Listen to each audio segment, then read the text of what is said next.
Et tout nous ramène à, je dirais, au concept de génocide de la part de l'armée d'extrême droite messianique israélienne. Alors, ce cessez-le-feu ce soir, c'est une bonne nouvelle pour les Gazaouis. C'est une bonne nouvelle pour les Palestiniens, qui ne cessaient d'être bombardés, déplacés depuis des mois et des mois.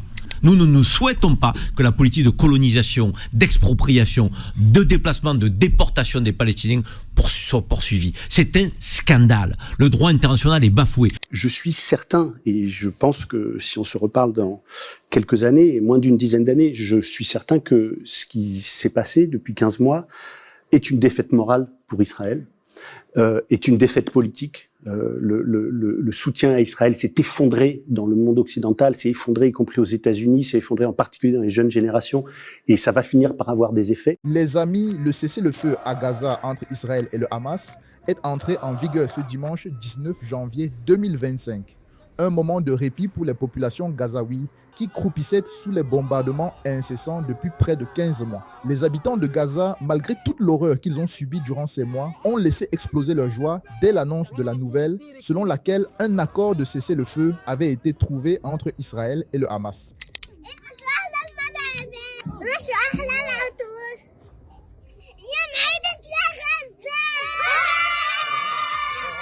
Dans cette vidéo, on peut voir des enfants de Gaza célébrer le cessez-le-feu, envahis par une joie qu'ils n'avaient pas ressentie depuis 15 mois. Leur rire et leur jeu redonnent vie à des rues longtemps marquées par la douleur. Conformément à l'accord de cessez-le-feu, le Hamas a libéré 3 otages israéliennes. Et on peut observer dans cette vidéo la joie et l'émotion de la famille d'une des otages à la nouvelle de sa libération.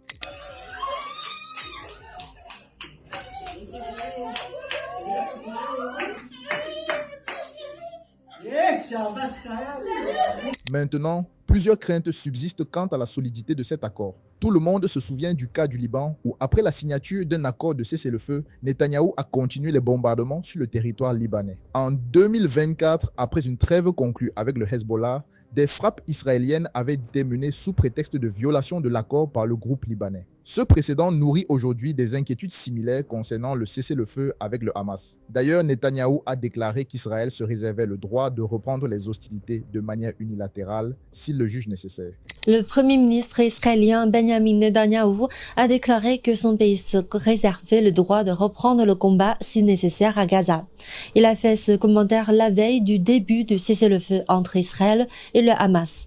Anne, revenons tout d'abord sur l'allocution ce soir du Premier ministre Benjamin Netanyahou. Benjamin Netanyahou a qualifié la première phase de l'accord qui doit entrer en vigueur demain matin à 8h30 heure locale, de cesser le feu temporaire. Nous devons garder nos options ouvertes et reprendrons la guerre si cela est nécessaire, a déclaré le Premier ministre israélien qui a précisé qu'il avait le soutien des États-Unis pour une reprise des combats en cas d'échec des négociations au cours de la première phase sur la deuxième phase qui, elle, doit aboutir à la libération de tous les otages. Si nous devons reprendre le combat, nous le ferons d'une nouvelle manière, d'une manière forte, a-t-il déclaré. Et il a ajouté, la guerre n'est pas encore terminée. Aussi, il y a une sorte de constance, de permanence, à savoir que dans le gouvernement de Benjamin Netanyahou, on a l'impression qu'il y a une sorte de conception particulière du cessez-le-feu. Et on l'a vu, par exemple, après la signature du cessez-le-feu avec le Liban.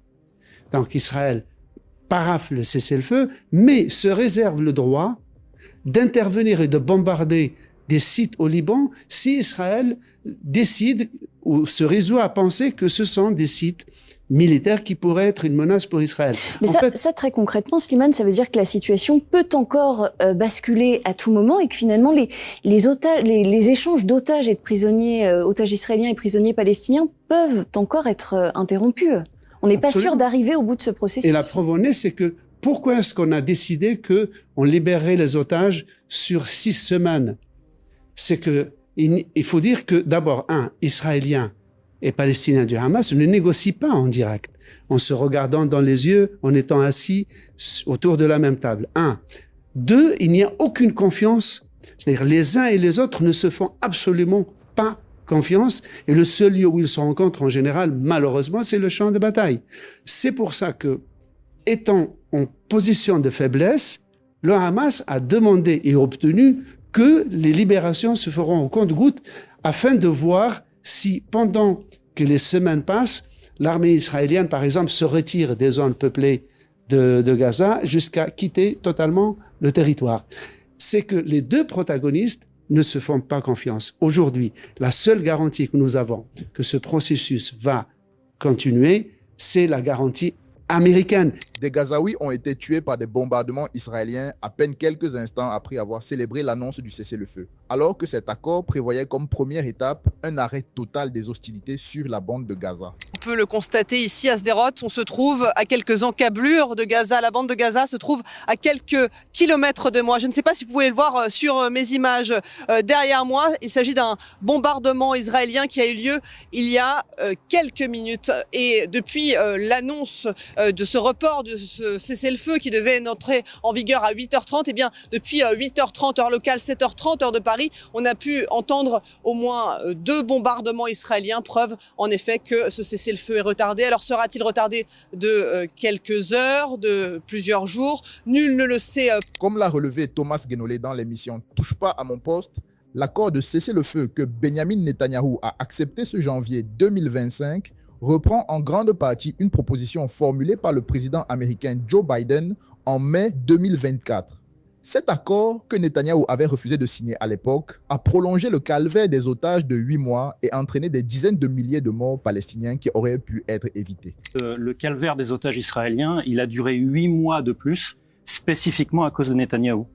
C'est-à-dire que le type aura été vraiment ignoble jusqu'au bout, c'est-à-dire que quand il accepte l'accord de cessez-le-feu, il accepte exactement le même accord de cessez-le-feu que celui qui lui avait été proposé au mois de mai.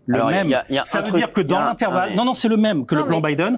Entre-temps, les otages ont vécu le calvaire 8 mois de plus, et il y a des dizaines de milliers de Palestiniens qui sont morts en plus, pour rien. Tout cela prouve que Netanyahou, contrairement à ce qu'il affirme, se soucie peu des otages. Ce qui l'importe réellement, c'est de se maintenir au pouvoir et assurer sa survie politique. Plus la guerre dure, plus il repousse l'échéance des multiples procès qui l'attendent pour malversation et pour son éventuelle implication dans le sabotage répété des négociations pour la libération des otages et l'obtention d'un cessez-le-feu, qui aurait pu être conclu bien plus tôt. L'ancien porte-parole israélien du Forum des familles d'otages, Haïm Rubinstein, accuse Netanyahou d'avoir empêché un accord sur les otages. Voici ce qu'il déclare. Nous avons appris que le Hamas avait proposé les 9 ou 10 octobre 2023 de libérer tous les otages civils à condition que l'armée israélienne n'entre pas dans la bande de Gaza. Mais le gouvernement a refusé cette offre. On voit bien que Netanyahou n'était pas très pressé de faire libérer les otages. Sûrement parce qu'en maintenant le pays dans un état d'urgence lié à la guerre, il détourne l'attention de l'opinion publique israélienne de ses affaires judiciaires. Et Benjamin Netanyahou, est-ce qu'il n'a pas intérêt justement à jouer aujourd'hui la montre pour pouvoir assurer sa survie politique, continuer d'assurer sa survie politique? Sa survie politique pourra continuer, perdurer tant qu'il y a le conflit. Parce que tant qu'il y a la guerre et qu'il est mobilisé sur le front, il est à l'abri des poursuites judiciaires. Mais le jour où le conflit s'arrête, il devra rendre des comptes à la justice de son pays. Et la justice israélienne est plutôt une justice indépendante. Elle a déjà envoyé en tôle un président et un premier ministre. En effet, comme l'affirme cet intervenant, la justice israélienne a déjà condamné des hauts responsables politiques, notamment un président et un premier ministre. En 2011, l'ancien président israélien Moshe Katsav a été reconnu coupable de viol et d'autres délits sexuels. Il a été condamné à 7 ans de prison et a purgé sa peine avant d'être libéré sur parole en 2016. Par ailleurs, en 2014, l'ancien premier ministre Ehud Olmert a été condamné pour corruption dans le cadre de l'affaire Holy Land, un scandale immobilier à Jérusalem. Il a été condamné à 18 mois de prison, peine qu'il a commencé à purger en 2016. Espérons donc que Netanyahou réponde un jour de ses actes devant les juridictions nationales et internationales, car n'oubliez pas qu'un mandat d'arrêt international émis par la CPI plane toujours sur sa tête pour crimes de guerre et crimes contre l'humanité. De son côté, Karim Zeribi remet en question l'usage du terme « guerre » pour décrire le conflit israélo-palestinien, soulignant qu'il s'agit davantage d'un affrontement déséquilibré entre une armée puissante et une population civile vulnérable, victime de massacres et de déplacements forcés. Il qualifie la situation à Gaza de génocide, tout en saluant le cessez-le-feu comme un moment de répit nécessaire pour les Gazaouis, Toutefois, il reste sceptique quant à la volonté réelle de Benyamin Netanyahou et de son gouvernement de respecter cet accord. Il critique également la poursuite de la colonisation en Cisjordanie et les expropriations qu'il considère comme des obstacles majeurs à la paix. Zeribi dénonce enfin, comme il n'a cessé de le faire depuis le début de ce conflit, l'inaction et le soutien inconditionnel des puissances occidentales à Israël, tout en insistant sur la nécessité de revenir aux racines du conflit, notamment l'absence d'un État palestinien, pour éviter que de telles tragédies ne se répètent. D'abord, moi je voudrais dire que les mots ont du sens. J'appellerais pas ça une guerre. Que dans une guerre, il y a deux armées. Or, en l'occurrence, là, il y a une armée d'un côté, il y a un peuple qui se fait massacrer et éradiquer de l'autre. Alors, ces derniers mois, cette dernière année, ça a été les conditions du génocide. Ce cessez-le-feu ce soir, c'est une bonne nouvelle pour les Gazaouis. C'est une bonne nouvelle pour les Palestiniens, qui ne cessaient d'être bombardés, déplacés depuis des mois et des mois. En Cisjordanie, la colonisation continue. Les expropriations aussi. Quand on a des témoignages d'ONG Adil, c'est l'inhumanité la plus totale. Après, on nous parle de pays démocratiques. On nous parle d'une armée qui envoie des tracts avant de bombarder. Non mais on se fout de la gueule du monde. Il y a un moment de répit avec un accord trouvé. Est-ce que Netanyahou et son armée criminelle va respecter ce cessez-le-feu? C'est la question que maintenant on se pose. Je suis heureux que les otages israéliens qui font partie de la société civile israélienne rejoignent leurs familles. J'espère qu'ils sont indemnes, qu'ils sont en bonne santé. Mais encore une fois, reprenons la situation de cette partie du monde là où nous devons la reprendre. Tout n'a pas démarré le 7 octobre. Si nous avions un État palestinien digne de ce nom, il n'y aurait jamais eu d'action du Hamas. Le Hamas n'existerait peut-être même pas. C'est tous les jours un 7 octobre. Pour les Gazaouis, depuis maintenant 18 mois. C'est tous les jours un 7 octobre. Donc quand on n'accepte pas un 7 octobre, comment on peut accepter en 18 mois, tous les jours un 7 octobre? Il faut m'expliquer. Moi, quand j'entendais le soutien conditionnel de notre pays, la France, notre pays, que ça plaise ou non, c'est notre pays, que la France, notre pays a apporté à Israël, c'est une honte absolue. C'est un déshonneur absolu. On ne sait même pas à combien se monte le nombre de morts à Gaza en réalité. Et c'est pas le Hamas, c'est Lancet. C'est un organisme américain, international, qui a évolué à plus de 100 000 nombres de morts et de blessés graves, très graves. Donc c'est peut-être au XXIe siècle le plus grand des drames humains. Et on balaye ça d'un revers du main. Au Conseil de sécurité, certains posent leur veto. On continue de livrer des armes. Netanyahou est poursuivi, mais il bénéficie de l'appui des puissances occidentales. Il faut que ça change, Adil. Et là, ce cessez-le-feu, c'est un moment de respiration. C'est un moment de soulagement pour les Gazaouis. On termine enfin avec cette intervention du professeur d'histoire Vincent Lemire, qui résume assez bien la tâche indélébile que va laisser cette guerre horrible dans l'histoire et dans la conscience populaire. Il estime que les actions d'Israël au cours des 15 derniers mois constituent une défaite morale et politique majeure, malgré les apparentes victoires militaires tactiques. Il souligne l'effondrement du soutien à Israël, particulièrement parmi les jeunes générations et sur la scène internationale. Il a également démontré l'impact contre-productif des frappes massives à Gaza, qui, bien qu'affaiblissant le Hamas, alimentent la radicalisation et le recrutement de nouveaux combattants. Je suis assez choqué, pas seulement sur le plan moral d'entendre parler de victoire militaire, mais sur le plan de l'analyse. Je suis certain, et je pense que si on se reparle dans quelques années, moins d'une dizaine d'années, je suis certain que ce qui s'est passé depuis 15 mois est une défaite morale pour Israël, est une défaite politique. Le soutien à Israël s'est effondré dans le monde occidental, s'est effondré y compris aux États-Unis, s'est effondré en particulier dans les jeunes générations, et ça va finir par avoir des effets parce que les personnes âgées, elles meurent. Et donc, c'est les jeunes générations qui seront aux commandes dans quelques temps. Le Sud global, ce qu'on appelle le Sud global, qui est quand même de plus en plus puissant. Donc, je suis persuadé que c'est une défaite morale, que c'est une défaite politique. Je suis persuadé aussi que c'est pas tant que ça une victoire militaire. Bien sûr que c'est une victoire tactique. Bien sûr que le Hamas est affaibli.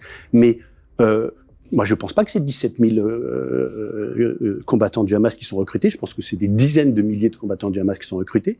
On lit aussi que le Hamas est passé maître dans la récupération des munitions non explosées israéliennes, mais c'est des centaines de milliers de munitions. Parce que vous avez dit, ce qui sert à faire la guerre, c'est l'esprit de sacrifice des Israéliens. Mais pardon, non, mais ce qui sert à faire la guerre, c'est les bombes américaines. Je pense que vous êtes tellement éloigné du rapport de force que c'est triste pour les Palestiniens parce qu'on en est encore au même moment. Vous savez avec quoi le Hamas fait des munitions. Il le fait avec du matériel de plomberie. Vous imaginez avec les centaines de milliers de tonnes de bombes qui sont tombées et dont certaines sont pas explosées. Tellement éloigné du rapport de force que je sais pas. Ce que je veux vous rappeler parce que j'ai pas terminé parce que d'avoir entendu aussi à nouveau Dresde, Hiroshima, Je n'ai pas dit Hiroshima, vous l'avez dit là. Vous avez dit Pearl Harbor. Tokyo après Pearl Harbor. Ok, Japon, Dresde. Ouais. C'est des choses qu'on a entendues dans la bouche de l'extrême droite israélienne juste après le 7 octobre.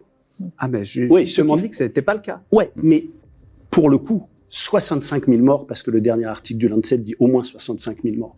Plus de 100 000 blessés amputés. Ça fait 200 000 personnes dans la bande de Gaza qui sont tuées ou blessées ou amputées. C'est-à-dire un habitant sur 10, dont deux tiers de femmes et enfants. Non, vous dites ça. Ah, dont deux tiers de femmes et enfants. Vous dites. Et pendant qu'il parle, on peut remarquer l'agacement de ce panéliste, un ancien soldat de l'armée israélienne, manifestement très gêné par les vérités exposées par Vincent Lemire. Voilà les amis, c'était tout pour cette vidéo.